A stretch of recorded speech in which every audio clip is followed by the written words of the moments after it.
take the opportunity to do the cerebral palsy tag. I seem to be a bit late to this party. It's been going round for a while, but I thought I would take the opportunity to take part in this.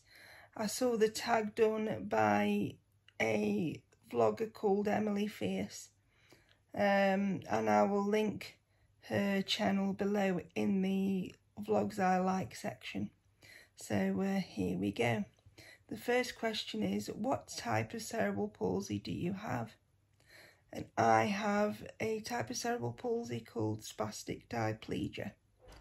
And this is a type of cerebral palsy that predominantly affects the legs, or it affects, should I say, the legs more than the arms.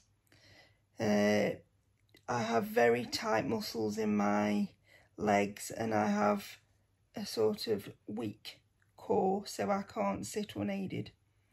I have to kind of be propped up, and I can slope to the side. But I only have what you might call fine motor coordination problems with my hands. So compared to somebody with, say, spastic quadriplegia, I have a lot more movement and function and can do a lot more sort of with my upper body than somebody with spastic quadriplegia can. So the second question is, how did you get CP? Well, cerebral palsy can be caused in a variety of different ways, but it's very commonly caused by starvation of oxygen before, during or after birth. And it can also be caused by infection before birth or during the neonatal period. And I developed cerebral palsy as a result of being a very premature birth of I think just over 3 months, and I stopped breathing something like 36 times after birth. I breathed very well for about 24 hours, and then I collapsed and was ventilated for about a 14-day period after that, and then had oxygen for a long period after that. So that's how I came to have cerebral palsy. Question 3 is, how did you feel about cerebral palsy growing up? I have to say that growing up, I didn't think about cerebral palsy in quite the same way as I do now, or not as intensely, you might say. I went to special school, so a lot of other children had cerebral palsy or other disabilities as well. I was more sort of unhappy being at a special school than actually having cerebral palsy, because I was I walked somewhat like I was drunk or intoxicated with something when I was very young. I sort of used to bounce off the walls, so I could do a lot of walking then. So it was only when I got to about 14 when I had some surgeries and I didn't quite regain as much function, and because I had a growth spurt, my physical functioning began to decline. So I was more sort of aware of it then.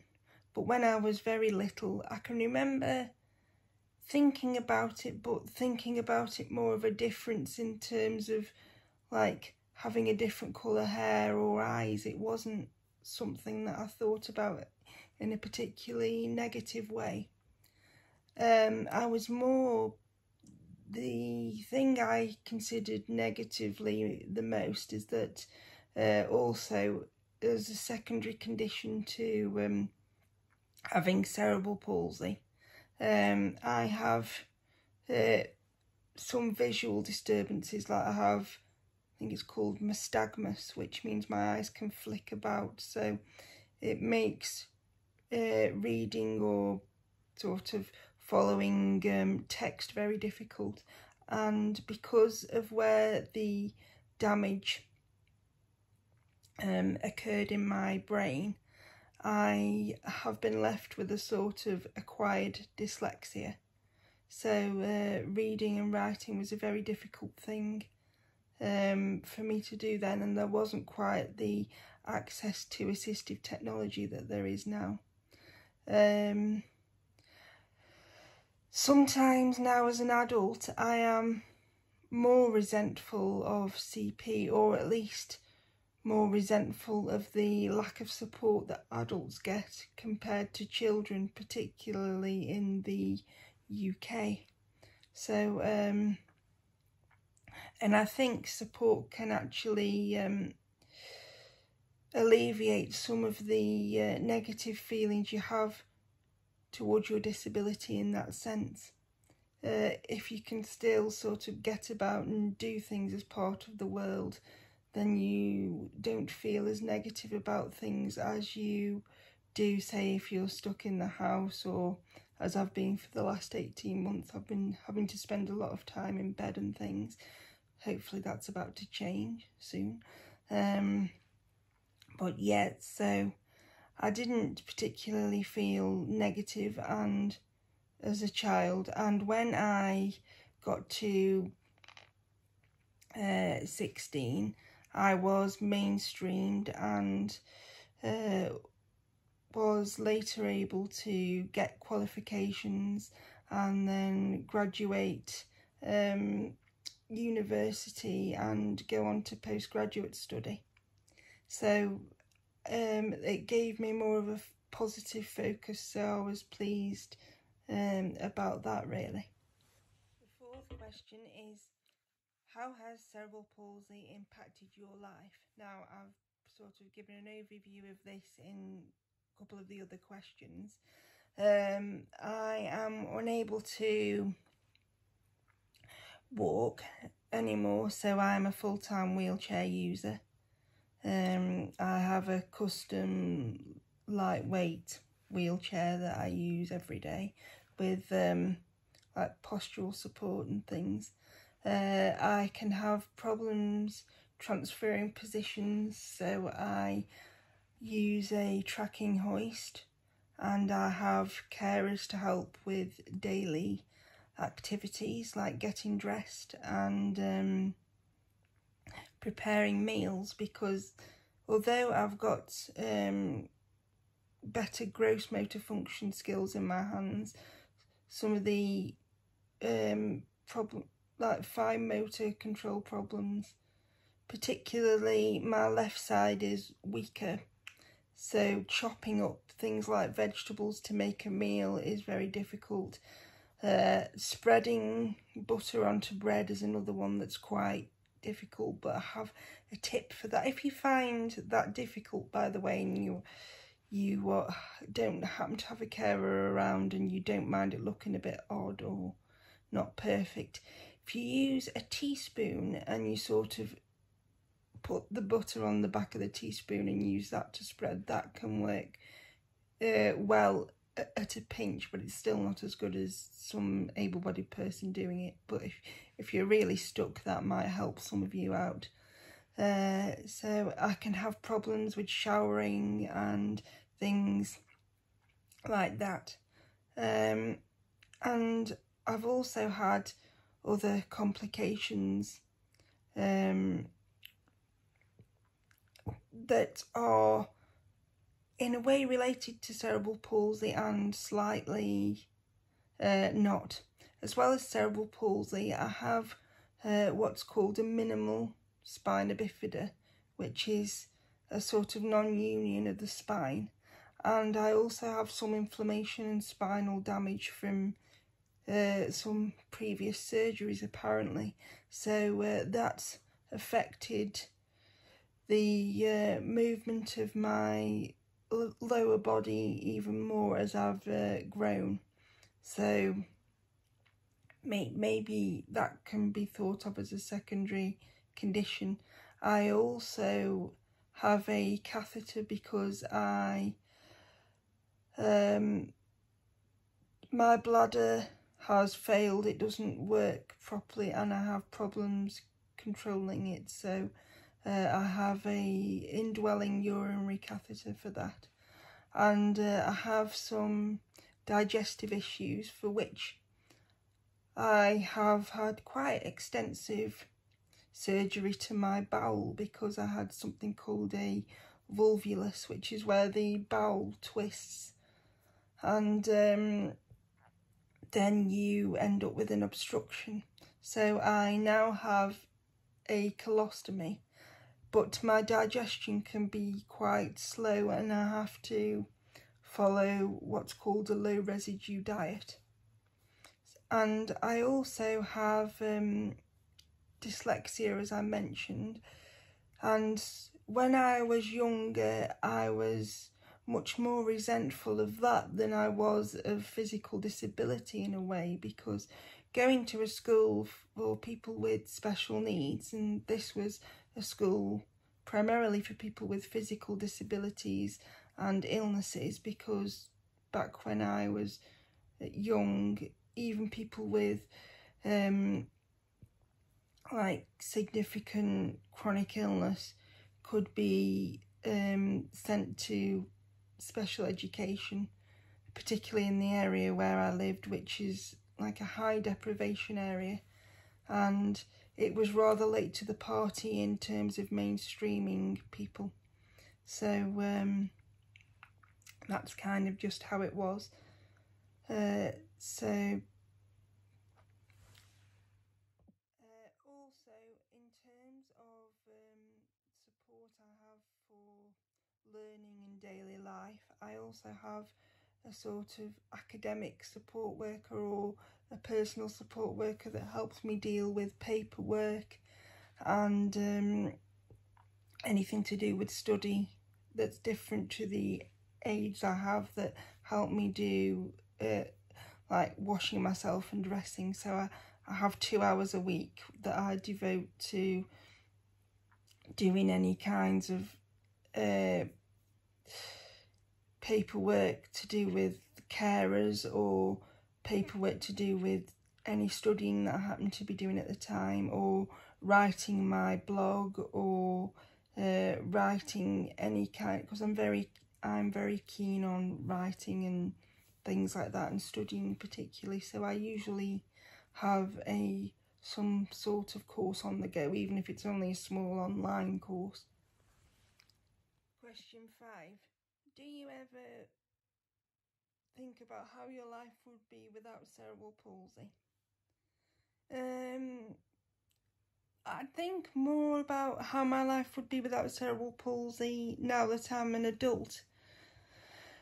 Like I said, when I was a child, it didn't sort of overly cross my mind that was an option, and well, it isn't really, and I do try not to dwell on it too much,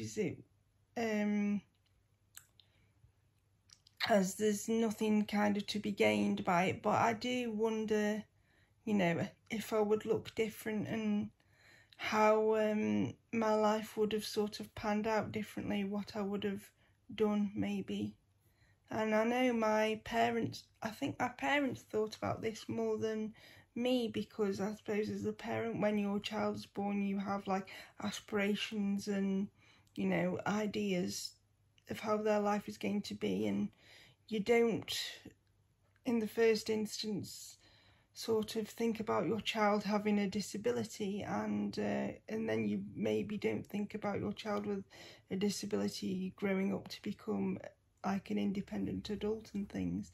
So you know, yes, I do think about how my life would have been different, and it sort of makes me sad in some ways, and I wonder if treatment had been different, whether I would have even had CP, like if they,